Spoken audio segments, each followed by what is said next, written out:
review commentary for Tuesday, the 17th. We are in 2026.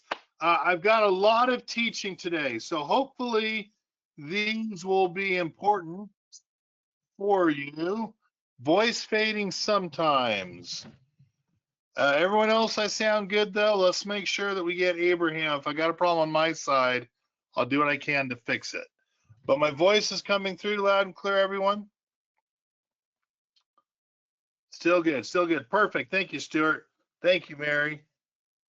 Thank you, Jonathan. Okay, here we go. President's Day was Monday. Markets were closed. So I want to talk a little bit about presidents and chairmans for this year based on some things we saw that weren't working last year. So first of all, I'm going to use energy, but more importantly, oil. And with ET, energy transfer, if you paid attention to ExxonMobil, ConocoPhillips, Murphy Oil, Marathon Oil, Chevron, you've noticed missing on the earnings per share, but beating on revenue. So someone tell me, what does that mean? That's why they're not heading up. We had a bump up the beginning of the year, a fear of Iran and a war with Iran, which is kind of funny. It's going to go into the next thing I'm going to talk about. But what's happening with oil right now? Margins dropping. Perfect. That's exactly right. In fact, what it really comes down to, they're working harder to make more money, but less profits. We could not and would not expect oil to go up this year. In fact, I'm kind of going back to the first term for Trump. Oil kind of tanked. He's flooding the markets to make transportation and one of the two costs that we have, a mortgage and then transportation costs. Trump is trying to make that as cheap as possible, which is something that we need to pay attention to. Well, Kevin, oil ran up for the last 2 or 3 months significantly. This is a debated topic, but Trump is claiming he has ended 7 wars, which in real life, 7 wars have ended, and he or his cabinet has participated in some way, shape, or form.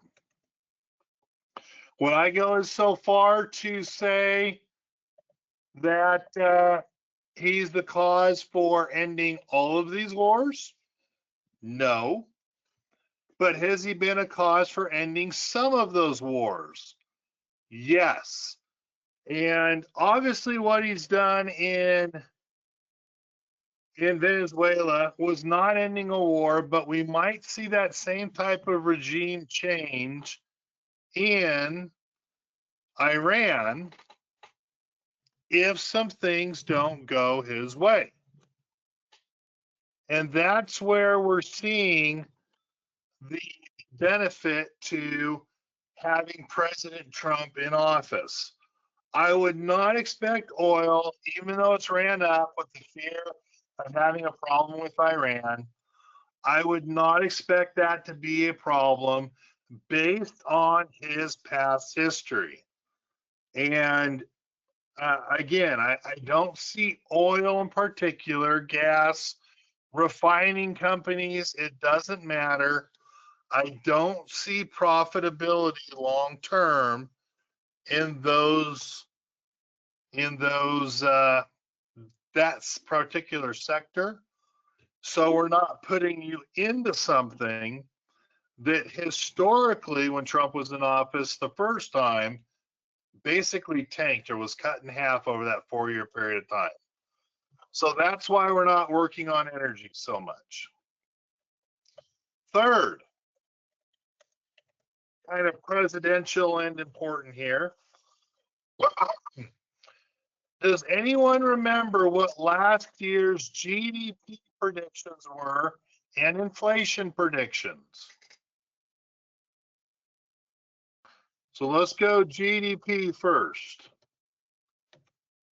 Anyone remember what the U.S. Economic Outlook Growth Committee said for GDP last year with Trump coming in and creating tariffs? Number percent. That might be bleeping percent. Anyone have a rough idea? There you go. Yeah. James is on it. 1% maybe. And with tariffs, we can't hit above 1.5%.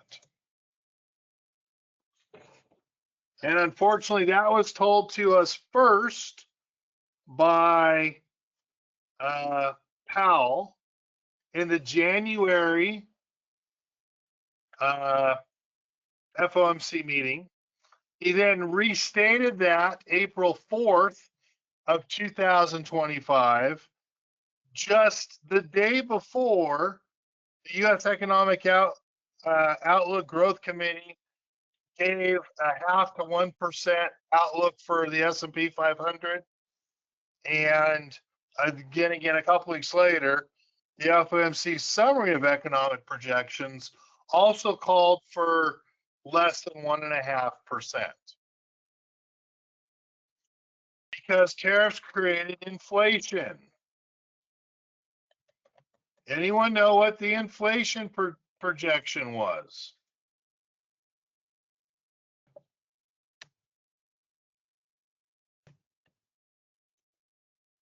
Also stated in the April 4th, 2025,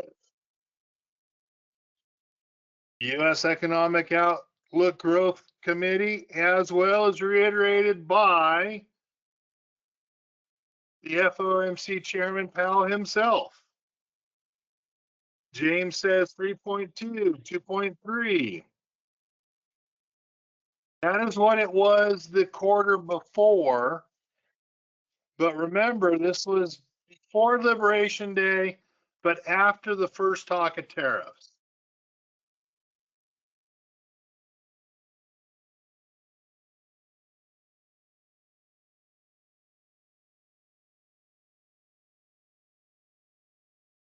Projections said 5.5 to 7.5, and worst case scenario 10% or 10.1%, way above the top side of Biden at what, 9.2?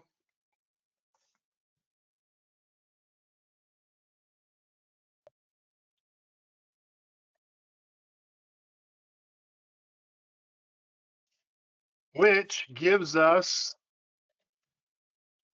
our fourth problem. We haven't lowered the, and I'm just going to go, actually, let me redo this. Let me say it a little bit differently. Federal Open Market Committee.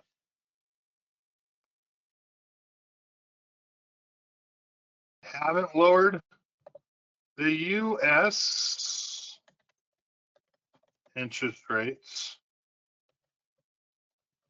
closer to the world average rate of roughly 2.5%.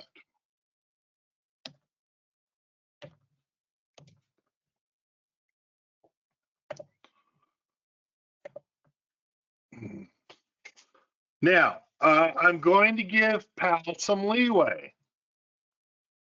We did lower rates, excuse me, by 0.75%, 75 basis points.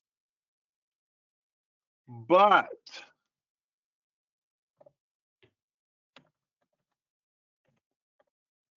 the FOMC did not follow the data.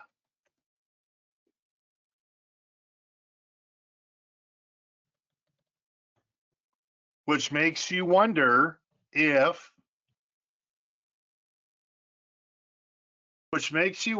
there's not room for lower interest rates to making housing more affordable, even though housing is a supply and demand. Again, if we had, to be honest with you, if we had another 75 basis points in last year, it would make affording a house somewhat cheaper, but housing is still overpriced. And that's, I'm going to call that a COVID overhang. It's still overpriced. We're still renegotiating and so forth. So again, an area that I probably would not be putting people into that's significantly overpriced right now are the home builders.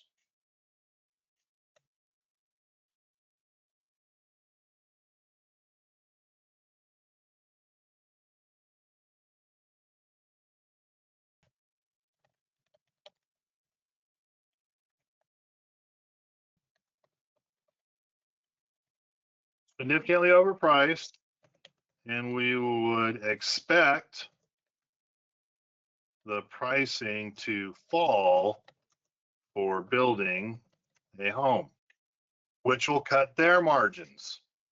That's why we're not in home builders right now.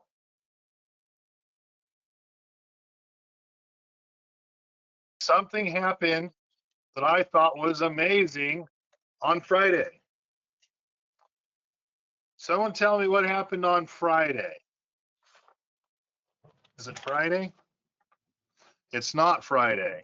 It happened last Wednesday, excuse me. It happened last Wednesday. Someone tell me what happened last Wednesday. That was shocking. Something we haven't seen in decades, if I understand correctly.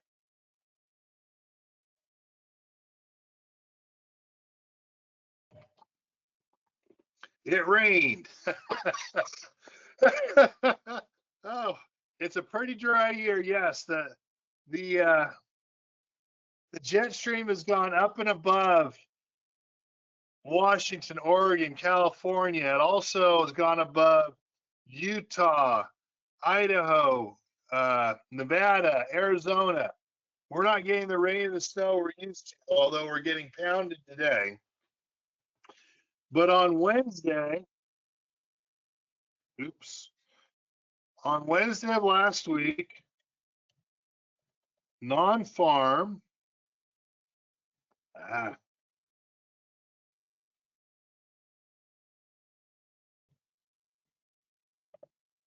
non-farm and private payrolls were above 100K on a seasonally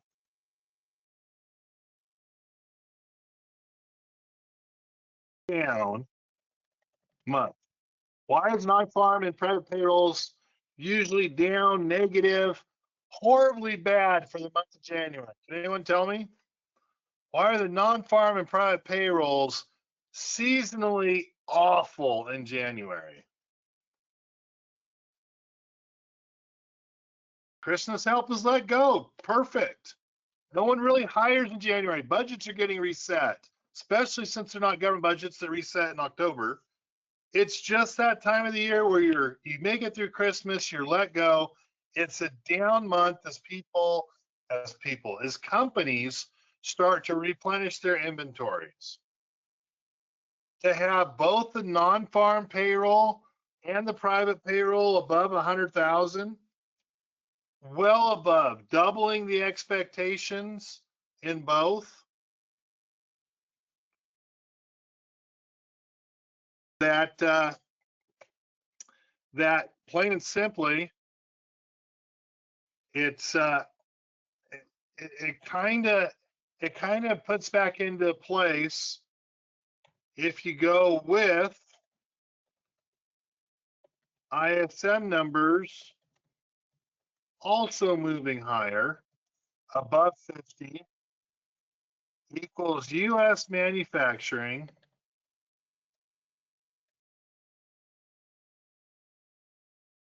is starting to take off. Now, it's interesting because someone just said that no one really believes the numbers. And it's I have some comments where the briefing believes the numbers, but then they have revisions that weren't published, but they could have been published, which is a little interesting, where they knock it down.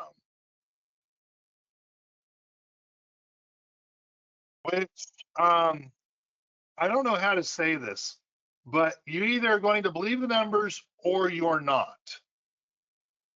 And when you look at the inflation numbers that were there as well, total CPI was 2.4 versus the 2.7. Core CPI is 2.5 versus 2.6. To a certain degree, you have to look at where the numbers are coming from. And it's interesting because what's not mentioned, and not mentioned in my opinion by the media, is that construction was a big part of the upward movement in the numbers.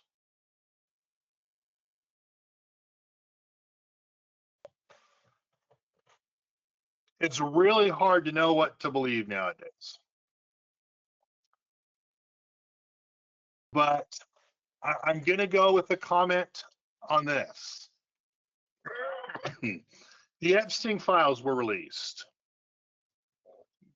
And it's shocking that some people, even though there's documented FBI correspondence that Donald Trump was helping the FBI look into the Epstein sex island, he's still guilty and he was there. And it comes back to the common sense.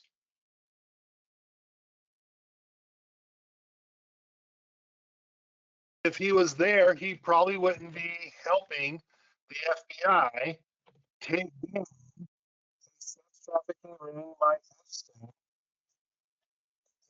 participating.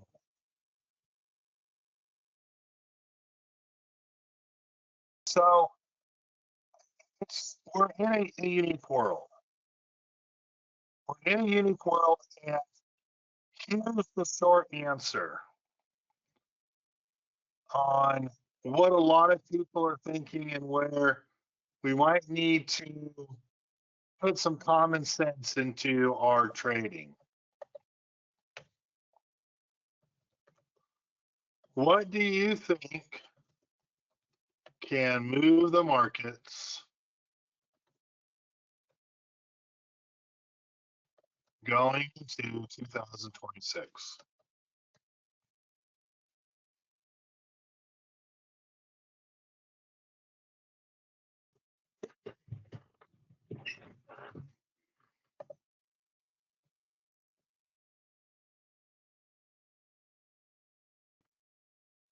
What do you think? What can move our markets going into 2026? AI. So I love that answer. AI, I'm going to go ahead and put the magnificent 19 in there.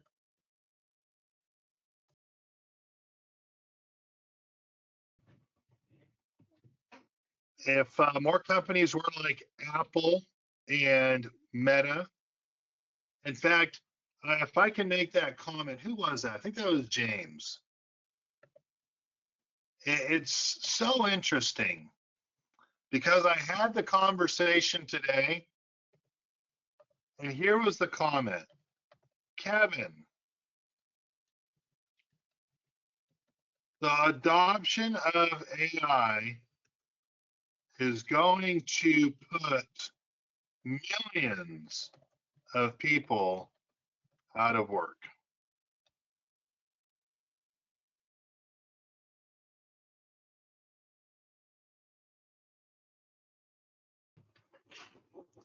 That was the comment that I heard today. And I found it interesting because we've had quite a few progressive industrial advances, right? I mean, we had the automobile, we had the Industrial Revolution.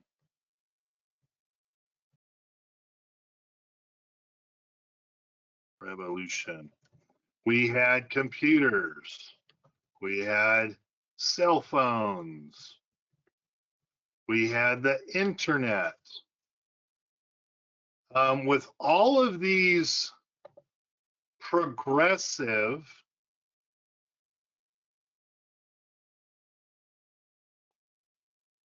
movements, things that have come up, every single one of them, and I will grant you the opportunity to understand, yes, we could definitely use trains. We could definitely grant you the understanding that there was a lag in employment.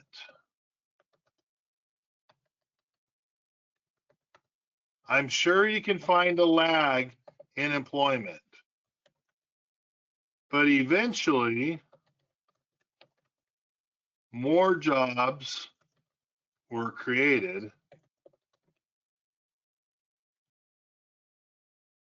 in the new industry.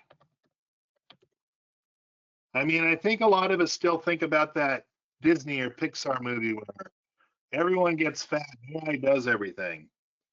AI is really, really a long ways off from doing what you want it to do. Too much AI used to make automated phone call answering equipment. They don't let you ask what you want to. I mean, yeah, there's a big failure in AI. You know what bugs me about AI with the phone there, Lee? You give them all the information. When you finally get a live person, they ask you all that damn information over again. It's like I told it to you. You have my account number. Why are you verifying, AI verify, making the call last longer?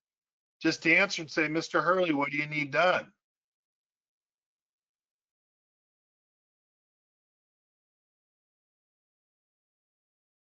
I really am excited. There are a couple companies I want to point out. Let's go with Apple first of all. And let's see, how was it stated today? Oh,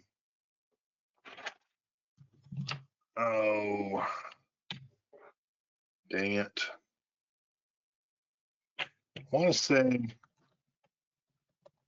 Majestic Siri, but that's wrong. Apple's going to be the first one, which is good because they're, in my opinion, they're way behind on AI. Majestic Siri will be the first AI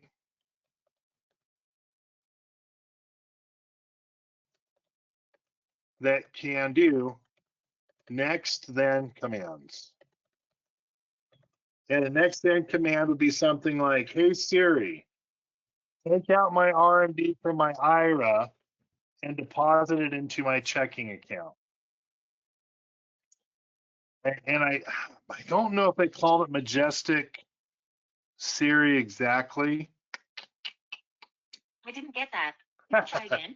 And there's Siri talking to me. No, Siri. But Apple seems to be on the brink of having next then commands where you can have 2 or 3. Check my IRA for my Siri's on my phone. Check my IRA RMD. Take out my RMD and deposit in my checking.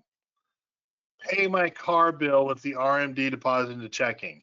It's going to be able to do steps at a time, which could be the next push for Apple in that regard. Okay, short answer is that a lot has changed. And if you look at the numbers and so forth, my opinion only,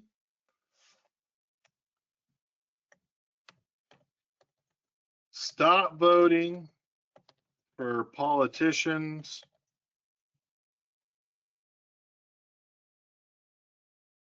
and vote for business owners. And the reason why I'm saying that right now comes down to a couple other things. We have what, 2.2 million? I believe it's 2.2 million. Less federal workers.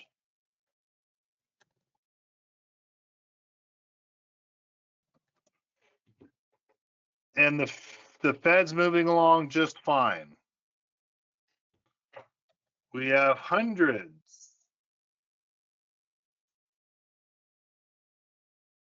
of billions of dollars of waste cut out of the federal government. And the one that I really like, because I mean, that's kind of neat. Trade balances are halved.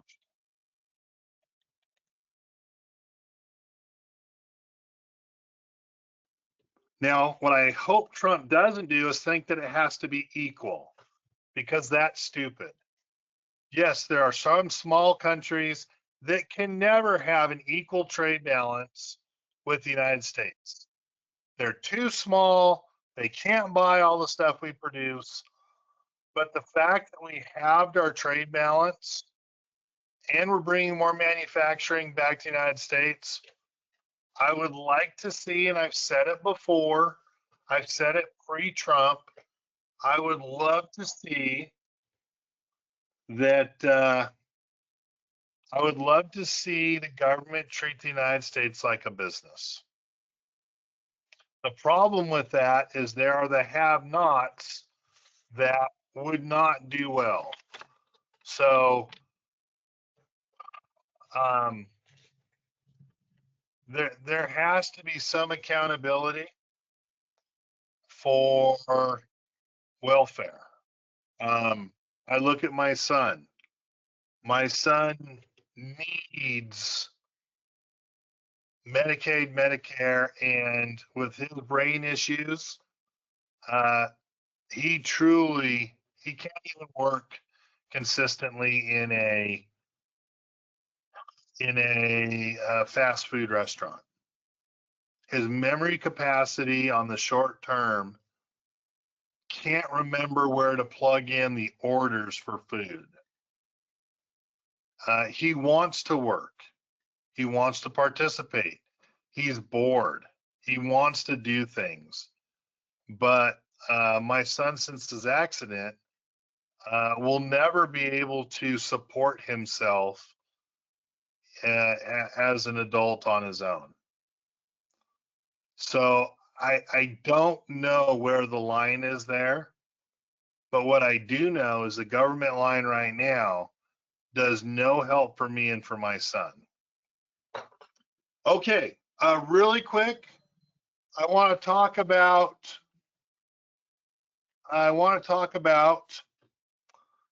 mistakes.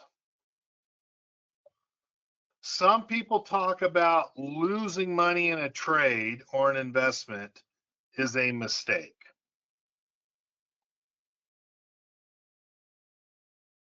So I want to talk what mistakes are versus the best making the best decision you could with the information you had at the time. Here's what I would call a trading mistake. And they're real simple. A trading mistake is day trading. And yes, some of you that are new are going to see there are times you're going to be like, oh, Kevin, you put the wrong trade on. I can tell because you bought a call, you sold a call, then you bought a put. Weren't you supposed to buy puts for an earnings event? But there's some times during the day, I am Mountain Standard Time. I have noticed that between 10:30 and 11:30, out here we call that the East Coast lunch hour. At 12:30 to 1:30 on the East Coast, volumes of trading go down. It's almost like the East Coast goes to lunch. Some of the worst points of the day are during that East Coast lunch hour. Most important hour of the market is the last hour when it closes. You'll notice in your accounts many times last year, we might have put a buy a call on in the morning after the first hour. We always want to let that first hour go by. And we might put a call on, and we might make $300 or $400, sell it, and then we had to put just before the East Coast lunch hour, make a profit in that, and you have put protection that was slightly paid for with a long call for only a couple hours, and then have a little bit of profit in it for the earnings that might happen in the next week or two. That is something that we do. Actually making a mistake while placing a trade is a trading mistake. I'll go ahead and I'll say putting the wrong position on is a trading mistake. But losing in a trade when you're making the best decision you could with the information you had at the time is not a mistake.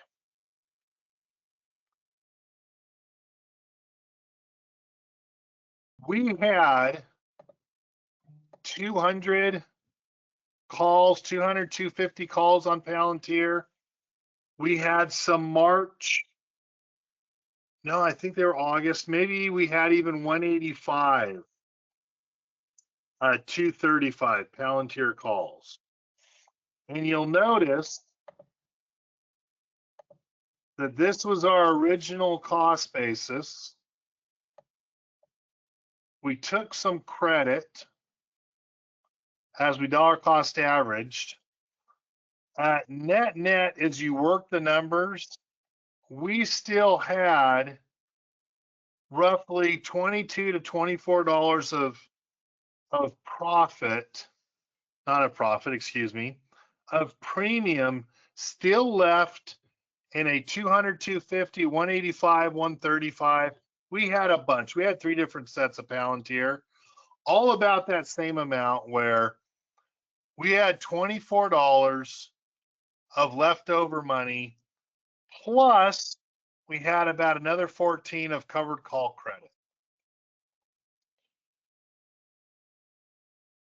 So we had some money in a trade that Palantir had to get up to at least 185, if not 200 or 205, 195. 185, 195, or 185, 190, 185, 200 were the long call positions in bull calls.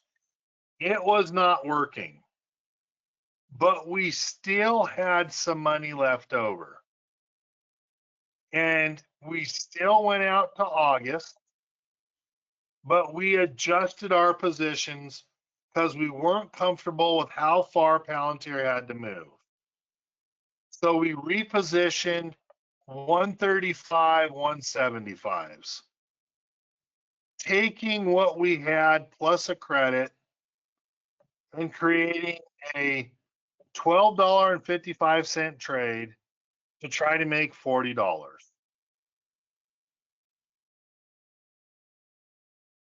Palantir had great earnings. In my opinion, it should be up at 185. There's sometimes the market doesn't see, just doesn't see the market the same way you do. But we adjusted to lower the cost basis, well, not the cost basis.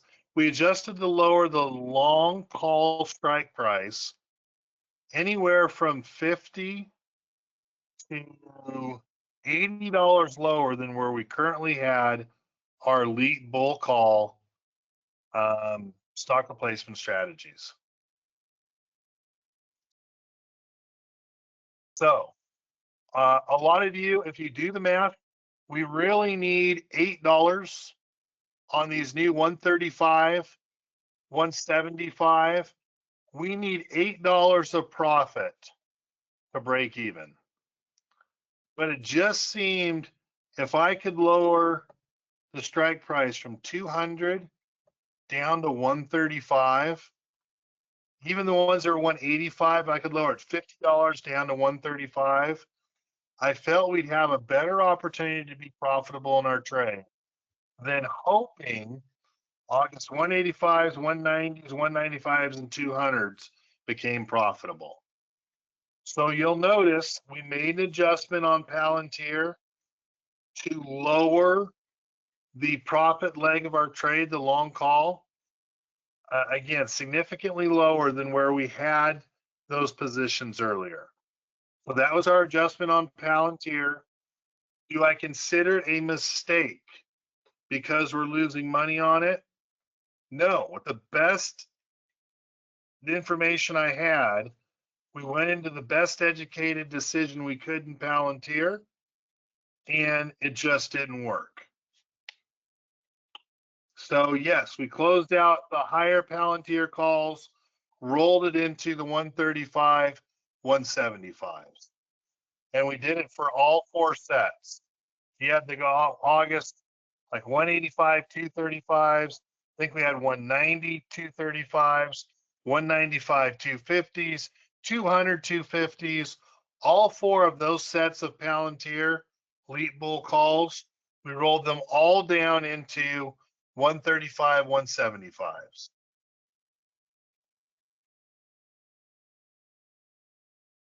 And previously we had closed out the short calls with a great profit. So those are our new positions.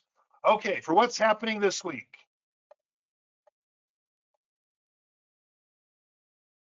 Here's a briefing picture. I'll post it. We are still technically bullish on the Dow Jones Industrial Average. Bounced on the 50, slightly profitable on the RSI at 52.93. We do have crossovers on the MACD, but it lays on each other. The S&P 500. We are no longer bullish like we were last week. We are bearish. So we have mixed indexes right now. The 50-day did not hold.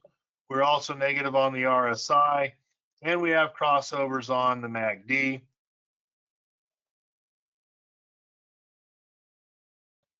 The NASDAQ, we are also no longer bullish. We are bearish on the NASDAQ with crossovers on the RSI. If you use some type of 55 to 15, 9 and 20 day, 15 and 30 day exponential moving crossovers, you see you're crossing over on your moving averages as well. Mon, let me know if I answered your question. We're still slightly believing that we're going to be positive in February. If I was going to make the decision today, and we're probably going to run into it next week, we might be down 1 to 2% in February.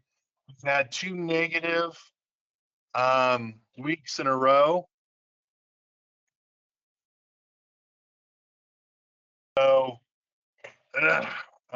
but right now we haven't changed our 1.5% growth for February, even though at this point in time we have 2 weeks to go, middle of the month,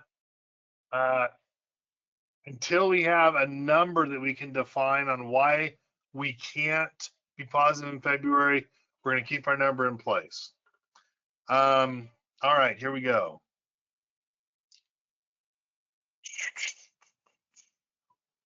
Empire today and NAHB today, we beat on both of them. Actually, that's not true. NAHB Housing Market Index. We came in at a 36 instead of a 38, but the Empire was up 7.1, which was 7.1. We have FOMC minutes that we'll hear on Wednesday. So we might not have our market move until after that first hour when we get the FOMC minutes. And GDP and PC prices again, although we just got those last, but that's for the previous quarter, they were delayed. So a little bit different. Nice to see again a 4.3% GDP last year. This would be the preliminary GDP numbers for January. Not a whole lot moving markets except for maybe the FOMC minutes. How are we looking to trade? We're just going for protection right now and still holding onto cash we raised end of last year / beginning of this year. All right. Lee, I'll answer that question in a quick minute. Really interesting article here on how the top hyperscalers are set to boost AI spending by 70 to 100%. If I was you guys, I would not be investing in Microsoft or Amazon.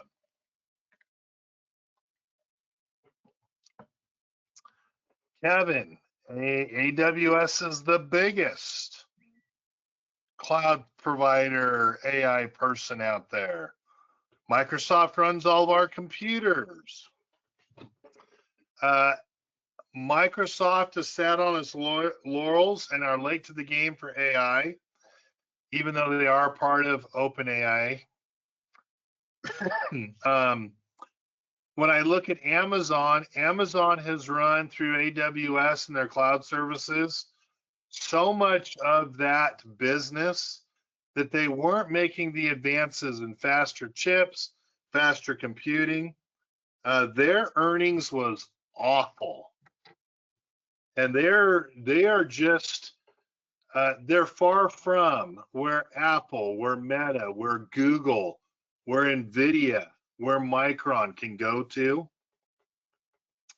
I would be far away from Amazon, Tesla, and Microsoft.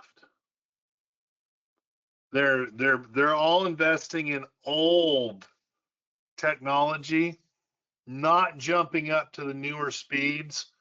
And really, if you look at how much, I mean, AWS kind of had a monopoly on those cloud services. They got hammered on their last earnings. Alphabet took a big portion away from Amazon because they're investing in that old proven technology, not getting faster and quicker. So I would be staying away from Amazon, Microsoft, and Tesla. Now, obviously, if Starlink, well, let's face it, Tesla's been a losing, money draining business for forever. Elon Musk is just brilliant that he keeps adding other divisions to Tesla, like batteries and so forth, to keep afloat a losing business. But a very interesting article. I don't know if anyone paid attention to the announcement today. Meta throwing tens of billions of dollars to NVIDIA. I believe NVIDIA is next Wednesday. Walmart's this Thursday. Pretty sure Nvidia's next Wednesday. Nvidia should be significantly higher. It had upgrades to $300 and $400 for their price target. They're going to be, look for some quick moves on Nvidia. Nvidia could be a really profitable shoot to the sky oversold after one day on earnings. All right, very interesting article. Apple has its stock worst day since April's iPhone maker faces FTC scrutiny. Literally fell down $16. That's what happened to Apple. Bill Ackman reveals a stake in Meta, says it has deeply discounted valuation. We ran our valuations at the beginning of the year. We have Meta going up to, what do you call it? Up to $900 a share. David Einhorn said the Fed will substantially cut more than 2 times. So he's betting big on gold. I'm not a gold silver guy. In fact, it's come down and lost 40% of its value on the silver side. If you were to ask me, silver and gold have become a meme trade. It was pushed by Reddit again. There's no justification for a quadrupling in value on silver. Oh, well, it's connectivity. It's used in missiles, this and that. Copper does 93% of the same thing that would happen to the silver. The conductivity of copper has a 93% efficiency of silver. Anything that can be done with silver can be done for copper for significantly cheaper. I hope some of you sold out on that silver at the much higher prices. Consumer staples are rallying, and yes, there's been a very broad rotation out of some tech names. We still believe in tech. We still believe in moving to materials and consumer staples. We're going to look at consumer staples through Walmart. I have an interesting article here that gives me some ideas where we can move some positions out to, but we're going to have a bumpy year with it being a midterm year. So the short answer is we're going to figure these out as the opportunities come in front of us.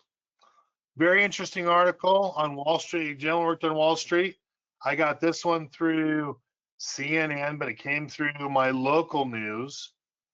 Here's what he's learned about your finances and some very interesting ideas or thoughts on investing from him.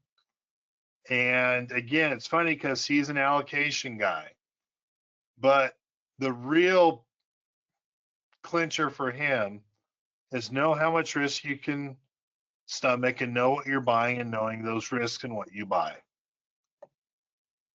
And my last article here, Morgan Stanley just poured through 3,600 stocks. Here are the best opportunities from the AI shakeout. For the most part, I disagree with their findings 100%. This was a stock screener that screened some stocks with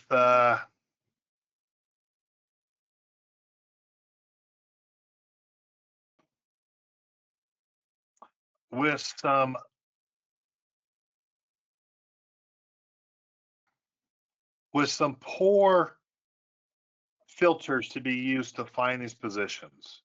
So I'm giving it out to you just because I don't agree with the beaten down Intelligent Solutions, Veritex, Salesforce, Service Titan. I am more about to believe some of the ones I'm beaten down, like Airbus, Visa, MasterCard. I would not do Coca-Cola, but CVS does make some sense. Just some things here for you guys to look at that I found that I thought were interesting. as I'm doing my research day in and day out. All right, there was a question. I think that question came from Lee Maxwell. I think it's time for a pullback. When will it come and how soon? So I answered this question at the beginning of the year. I think we could see almost the same year as last year. So what does that mean? A pullback between now and April. A pullback between now and April where people have to take some profits, pay their taxes. It would not surprise me to see a historical, cyclical, slow first quarter because companies have to refill their inventories. We don't have the housing supply. I've already seen articles on midterms and if Republicans lose the House and the Senate, how hard it'll be to get things pushed through.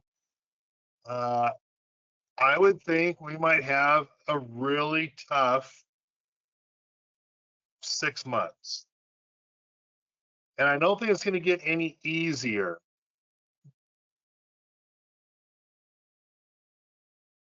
Going into the summer doldrums.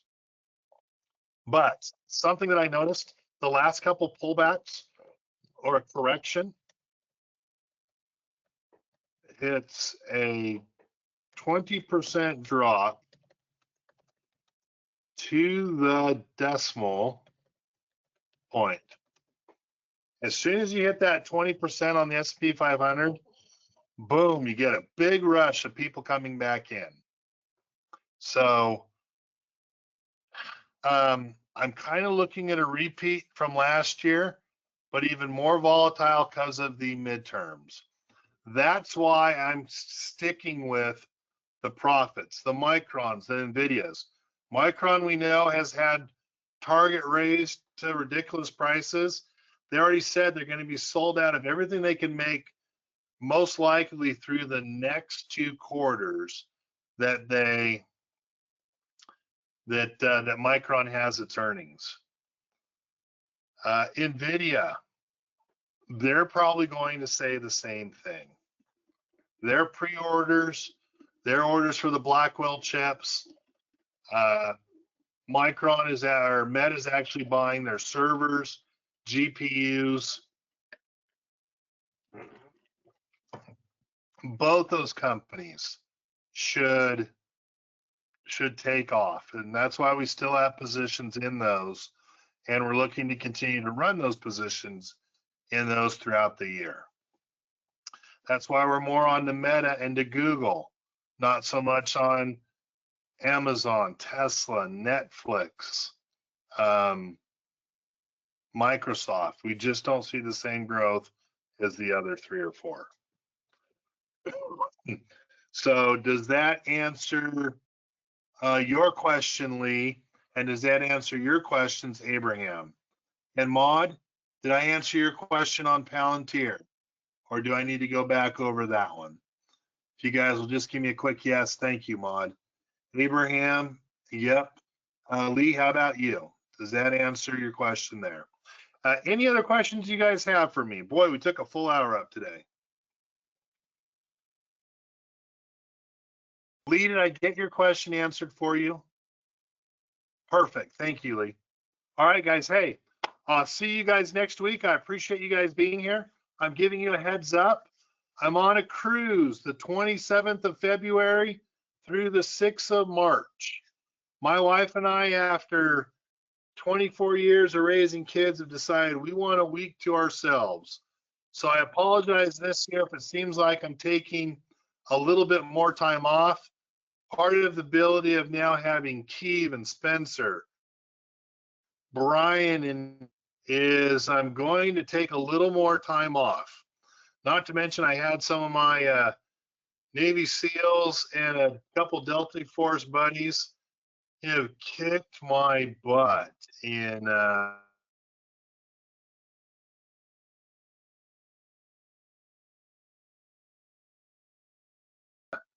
some scuba. In fact, James, I want to know what exactly tactical scuba training mean for those two sets of our warriors, because I tell you, having to swim 1,500 yards with all the scuba gear with my BCD not inflated. Yes, I had fins and I had the snorkel. I was whooped. I was so whooped. It was unbelievable. Then to tread water for a half hour. Tread water is actually it was relaxing for me after I swam that far. I'm just out of shape. Anyway, guys, hey, appreciate having you here. Look forward to seeing you on next Monday, and then I'll have a week off. Any questions, don't hesitate to email us, info@hurleyinvestments.com or khurley@hurleyinvestments.com. Hopefully this was helpful for you in what we're looking at, what we see in the near future. Until next week, have a great evening, and I'll talk to you then. Bye-bye.